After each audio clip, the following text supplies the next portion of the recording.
মাৰাৰ লগত ময়ে থাকিম, তুমি যাবাগৈ। আপুনি ৰাতি কষ্ট পাব, আপোনাৰ কাহ হৈ আছে নহয়। মোৰ কাহ হৈ থকা কথাটো তুমি ক'ত গম পালা? এইকেইদিন আপুনি বাৰাণ্ডাত বহি থাকোঁতে কাহি থকা দেখিছোঁ নহয়। তুমি মোৰ কথা ইমান মন কৰি থাকা অথচ মোৰ নিজৰ ছোৱালীয়ে। বৰমা, তুমি আইতাক ভিতৰলৈ থ'বলৈ নাহা? তই আছ নহয়, তই লৈ যা। হ'ব আইতা, আহা।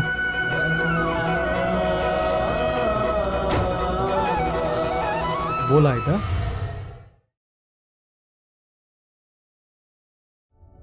পুষ্পাৰ মোৰ প্ৰতি আগ্ৰহ আছে, সেইকাৰণে তাই ইমানখিনি এডজাষ্ট কৰি মোৰ লগত থাকিব পাৰিলে। নহ'লে কি দৰকাৰ তাই মোৰ কাৰণে ইমান কষ্ট কৰিবলৈ? তাৰমানে তাই এই দুদিনতেই তোমাৰ ব্ৰেইন ৱাছ কৰি দিলে। এয়া তাই নতুন খেল আৰম্ভ কৰিছে মা। বাইদেউ, মানুহৰ মৰমক সন্দেহৰ চকুৰে চাব নাপায়। মই কাকো সন্দেহ কৰা নাই, যিটো ৰিয়েল সেইটোৱে কৈছোঁ। ময়ো তোৰ আচল স্বৰূপটো দেখা পাইছোঁ। তই সদায় কৈ থাক নহয় মোৰ কাৰণে বহুত কৰিছ বুলি। তোৰ অন্তৰত মোৰ কাৰণে কিমান চিন্তা আছে মই সকলো বুজি পাইছোঁ। শুন বাইদেউ, বৌয়ে বৰমাৰ প্ৰতি যিখিনি মৰম দেখুৱাইছে সেইখিনিক নেওচা নিদিবি।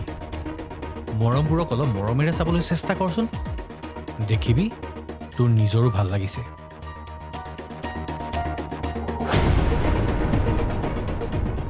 ইটো তাইৰ চামচা হয় মা, তুমি তাইক পাহৰি যোৱা। তাই কেতিয়াও তোমাৰ ভালটো চিন্তা নকৰে। মোক পৰামৰ্শ দিবলৈ নাহিবি মল্লিকা। মানুহৰ জীৱনটো খন্তেকীয়া।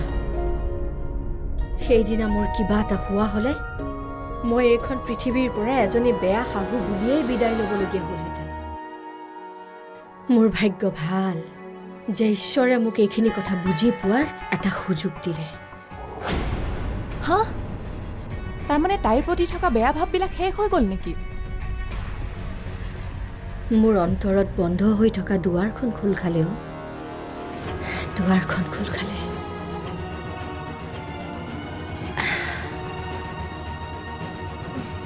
তই যা, মই অকণমান আৰাম কৰোঁ।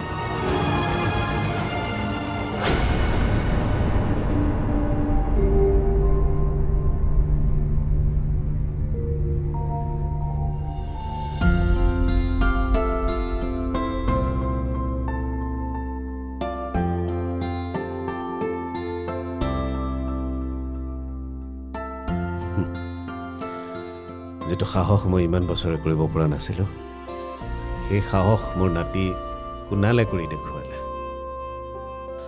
সি কথাৰ সাগৰ হ'ব পাৰে, কিন্তু চিন্তা আধুনিক ল'ৰাৰ আধুনিক ধৰণ।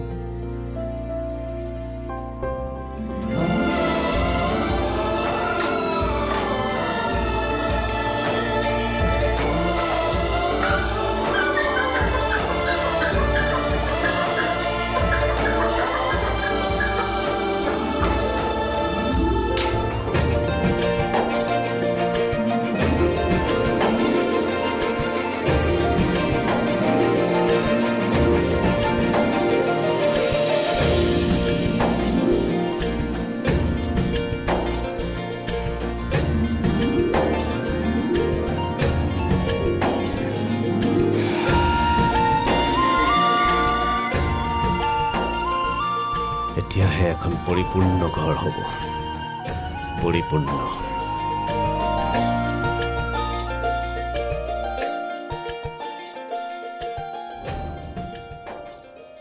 বাইদেউ, গাখীৰ গিলাচ খাই লওকচোন।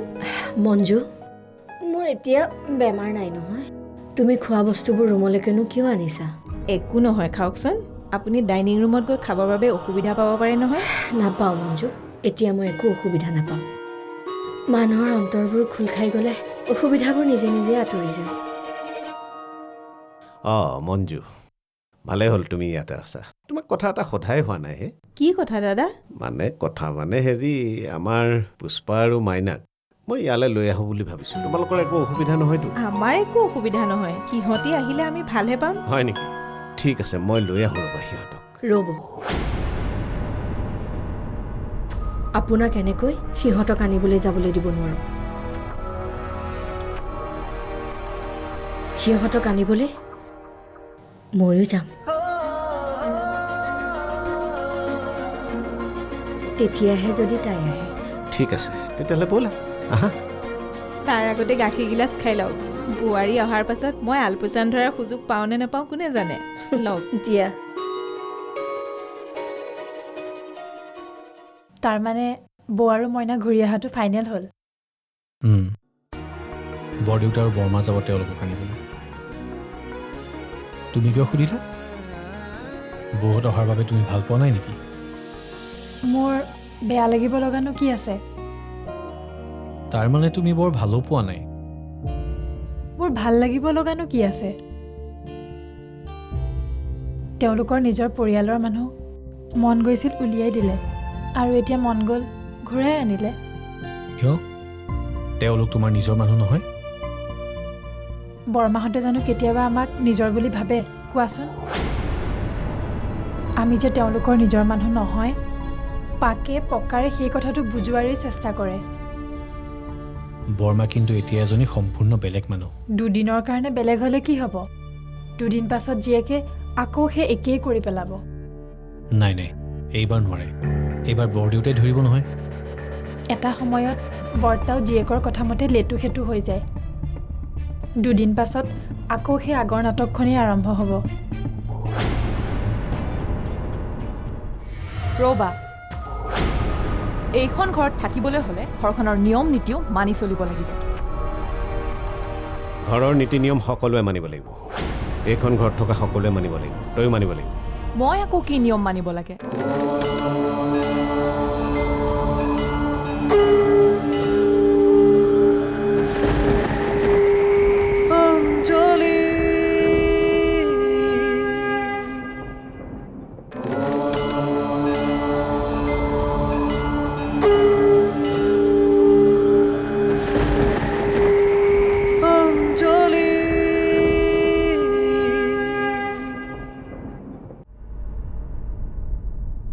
আমি অকালতে আমাৰ ল'ৰাক হেৰুৱালোঁ। মোৰ কিছুমান ভুল বুজাবুজিৰ কাৰণে তোমালোকো আঁতৰি থাকিবলগীয়া হ'ল, আৰু এতিয়া ছোৱালীকো হেৰুৱাইছোঁ বুলিয়েই ধৰিব পাৰি। ছোৱালীক হেৰাইছোঁ মানে? অঁ, যিজনী ছোৱালীয়ে মাকৰ বেমাৰৰ সময়ত হস্পিটেলত খবৰ এটা কৰিবলৈও নগ'ল, সেইজনী ছোৱালীক আমি হেৰুৱাইছোঁ বুলিয়েই ধৰিব লাগিব। সন্তানে কেতিয়াবা কিবা ভুল কৰিব পাৰে, সেইবুলি মাক দেউতাকে জানো সন্তানক আঁতৰাই দিয়ে? দেউতা,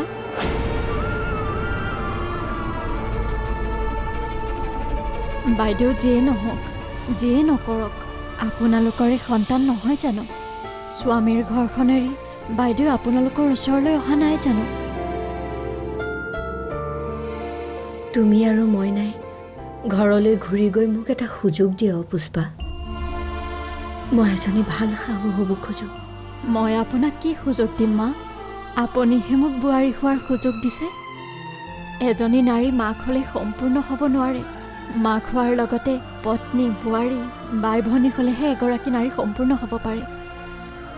ইমান বছৰে মই এগৰাকী মাক হৈ আছিলোঁ, এতিয়া মই সম্পূৰ্ণ হোৱাৰ সুযোগ পাইছোঁ। সেই সুযোগ তুমি ল'বানে? নোলোৱাৰ কোনো প্ৰশ্নই নাই দেউতা।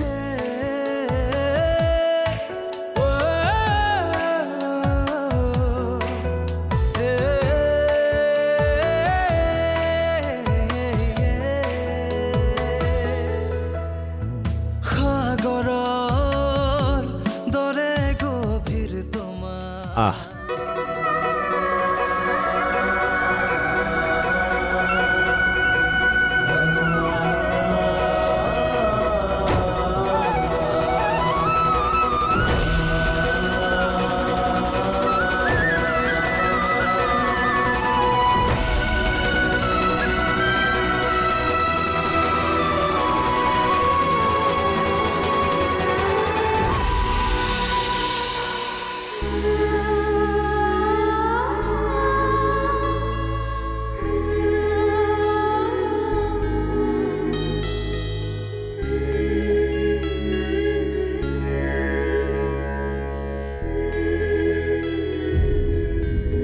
মই আপোনাৰ ঘৰলৈ আকৌ উভতি আহিলোঁ।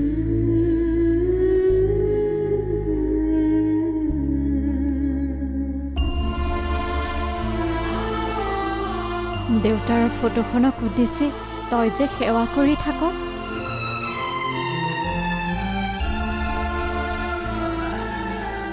মই যিজন ভগৱানৰ ৰূপ কল্পনা কৰি সদায় প্ৰণাম কৰোঁ, সেইজন ভগৱানক আজিহে চকুৰ আগত দেখা পাইছোঁ।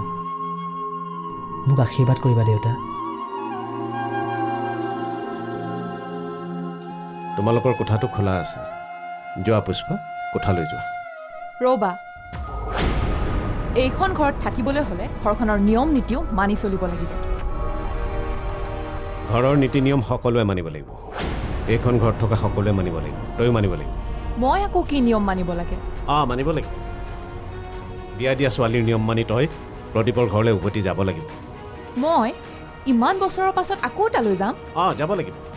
ইমান বছৰৰ পাছত যদি পুষ্পা স্বামীৰ গৃহলৈ উভতি আহিব পাৰে, তয়ো যাব পাৰিবি। আৰু এইখন ঘৰৰ নিয়ম। যোৱা পুষ্পা, তুমি ভিতৰলৈ যোৱা।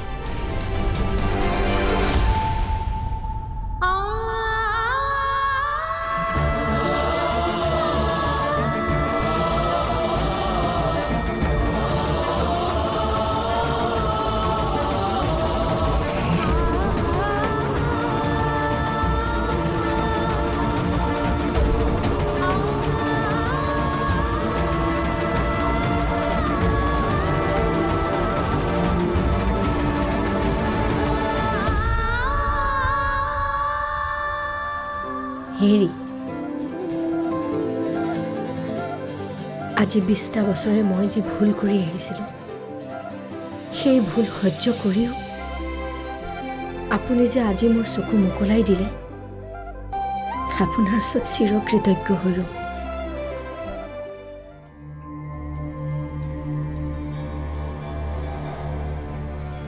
হেৰি, শুনিছে?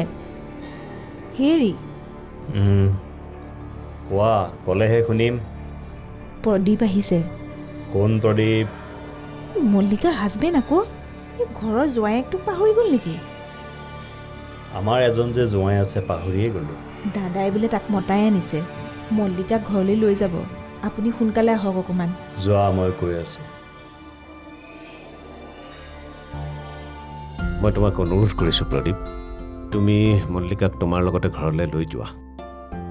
মই মল্লিকাৰ কাৰণে সদায় বাট চাই থাকোঁ দেউতা। মোৰ ঘৰত সকলোৱে আকৌ বিয়া পতাৰ কথা কৈছে যদিও মই বিয়া পতা নাই, কাৰণ মোৰ বিশ্বাস আছে মল্লিকাৰ ওপৰত যে তাই এদিন ঘূৰি আহিবই। যাব তাই, তুমি মাত্ৰ তাইক অলপ মৰমেৰে কোৱা।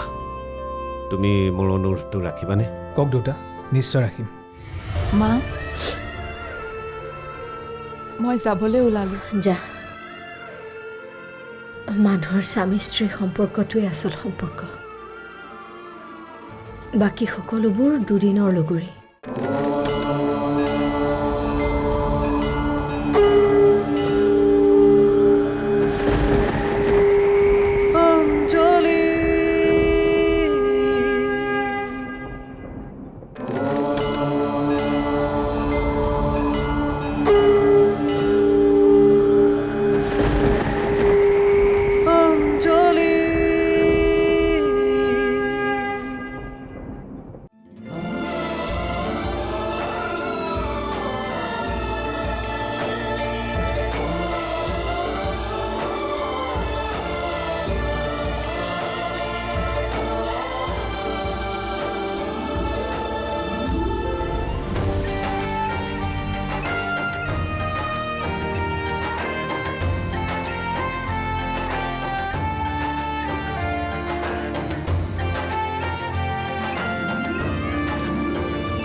মা, জেঠাইক নিবলৈ জেঠপেহা আহিছে, ব'লা আগবঢ়াই দিওঁগৈ। ব'ল। ব'লা।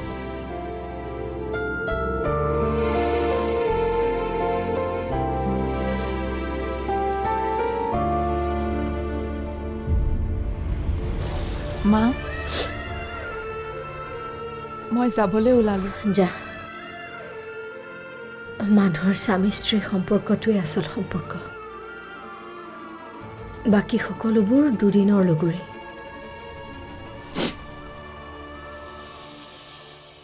পতি পত্নীয়েহে সকলো দুখ সুখ সফলতা বিফলতাৰ ইজনে সিজনৰ লগৰী।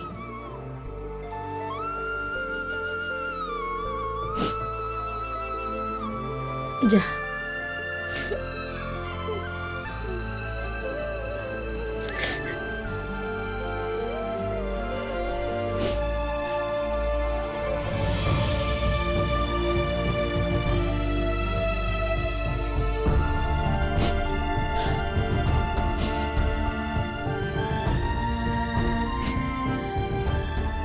যা মা যা, জীৱনৰ বাকীকেইটা দিন সুখত থাকগৈ যা। যোৱাৰ আগতে তোক মই এটা কথা কওঁ, মোৰ ব্যৱসায়ৰ সম্পূৰ্ণ 3টা ভাগ হ'ব, এটা মঞ্জিতৰ, এটা পুষ্পাৰ, এটা তোৰ। দেউতা, মোক আপোনাৰ ব্যৱসায় ভাগ নালাগে। মল্লিকাক যে মোৰ হাতত গতাই দিলে সেয়াই ডাঙৰ সম্পদ। শুনিলি নহয়, ইমান দিনে তই এইহেন ল'ৰাটোৰ পৰা আঁতৰি আছিলি।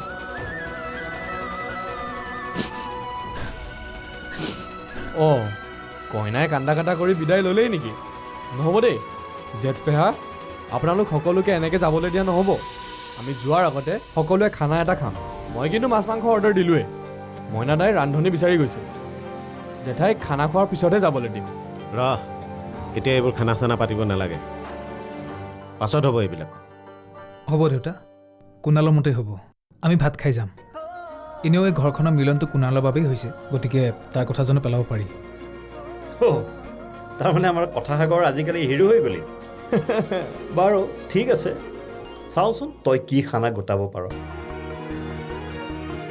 প্ৰিয় দৰ্শক, আমাৰ এই ঘৰখনৰ পুষ্পাঞ্জলিয়ে বহুতো ঘাত প্ৰতিঘাতৰ মাজেৰে আহি আহি এই কাহিনীৰ এটা মধুৰ ক্ষণত উপনীত হৈছেহি। এনেকুৱা সৰু বৰ অলেখ কাহিনী প্ৰত্যেকৰে ঘৰত ঘটিয়েই থাকে। এইটো এটা কাহিনীহে। এই কাহিনী শেষ কৰি আকৌ বেলেগ কাহিনী আৰম্ভ হ'ব, যিটো কাহিনীৰ নাম হ'ব ৰ'ব, নামটো এতিয়াই নকওঁ। সেই কাহিনী উপভোগ কৰিবলৈ হ'লে অপেক্ষা কৰিব লাগিব। আপোনালোকৰ মাজলৈ আহিছে এখন নতুন ধাৰাবাহিকৰ মাজেৰে, যাৰ নাম হ'ল অনুৰাগিনী, কেৱল আপোনালোকৰ প্ৰিয় চেনেল ৰঙত। আমি আহি আছোঁ আপোনালোকৰ মাজলৈ অনুৰাগিনী নামৰ ধাৰাবাহিকখনৰ জৰিয়তে। এইজনীয়ে মোৰ মান সন্মান চব শেষ কৰি দিলে। ক'ত আছে তাই? মাতা তাইক। কি হৈছে ভালদৰে বুজাই কওকচোন। তোমাৰ ছোৱালীৰ নৃত্য সাধনাৰ কথা এয়া বাতৰি কাকতত আহিছে। যিটো কথা মই ইমান দিনে লুকুৱাই ৰাখিবলৈ চেষ্টা কৰিছিলোঁ, আজি সকলোৱে গম পাই গ'ল যে কৃতি শিক্ষক নৰেন বৰাৰ কন্যা এজনী নৰ্তকী। তোমাক মই সদায় কৈ আহিছোঁ, যিটো কাম মই বেয়া পাওঁ সেইটো কাম তুমি নকৰিবা। তুমি মোৰ মান সন্মান সকলো শেষ কৰি দিলা। এই পৰ্দাৰ আঁৰত লুকাই থাকিব নালাগে, এইফালে আপোনালোকৰ মাজলৈ আমি আহি আছোঁ এখন নতুন ধাৰাবাহিকৰ মাজেৰে। ধাৰাবাহিকখনৰ নাম হৈছে অনুৰাগিনী। এই দিনটো চাবলৈ মূৰৰ ঘাম মাটিত পেলাই দিন ৰাতি কষ্ট কৰি তোৰ সকলোবোৰ প্ৰয়োজনীয়তা পূৰণ কৰিছিলোঁ। এই দিনটো চাবলৈ মোৰ বাবে জীৱন যাপন নহয়, উদযাপন। মোৰ বাবে প্ৰেম ত্যাগ নহয়, জয়ী হোৱাৰ অভিলাষ। মই হাৰিব নোখোজোঁ, হেৰুৱাবও নোখোজোঁ, মাত্ৰ কাঢ়ি আনিব খোজোঁ মোৰ প্ৰাপ্য অধিকাৰ। আজিৰ পৰা তই এটা নতুন জীৱনৰ বাবে নিজকে সাজু কৰিব লাগিব। শিক্ষকৰ সন্তান হিচাপে কোনোদিনেইতো তই মোক সুখ দিব নোৱাৰিলি। শিক্ষকতাৰ জীৱনত অতদিন শিক্ষাৰ পোহৰেৰে কিমানক মই পোহৰাই তুলিলোঁ, কিন্তু তোক মই শুদ্ধ পথলৈ আনিব নোৱাৰিলোঁ। সেইটো আক্ষেপ মোৰ মনত সদায়েই ৰৈ যাব। মই সৌৰভ চৌধুৰী আহি আছোঁ এখন নতুন ধাৰাবাহিক লৈ। ৰূপকমল হাজৰিকাৰ পৰিচালনাৰে পৰিচালিত অনুৰাগিনী। জীৱনে আমি বিচৰা ধৰণে গতি নকৰেও মাজনী, সেয়েহে জীৱন বিচিত্ৰ। তেন্তে ইয়াৰ সমাধান কি?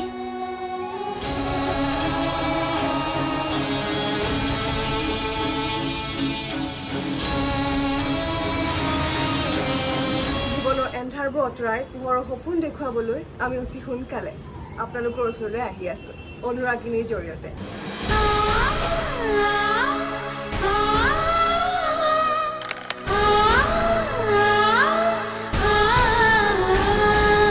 এইখনত মই চেষ্টা কৰিছোঁ ঘটনাটো চিম্পল কিন্তু ঘটনাটোৰ লগত মানুহৰ ভিতৰৰ কিছুমান ইম'শ্যন সেইবিলাক বস্তুত মই বেছি এমফেচিছ দিবলৈ চেষ্টা কৰিছোঁ ইনাৰ ইম'শ্যনবিলাক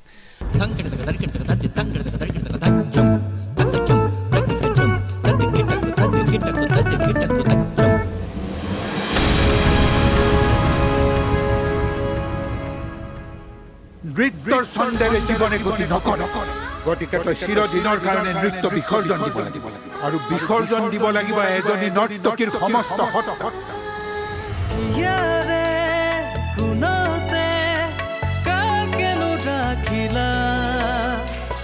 কিনো পাৰা হেৰুৱালা তুমিহে জানিলা দুচকুৰ মাজতে কাকেনো আঁকিলা জোনাকীৰ পোহৰতে কাকেনো বিচাৰিলা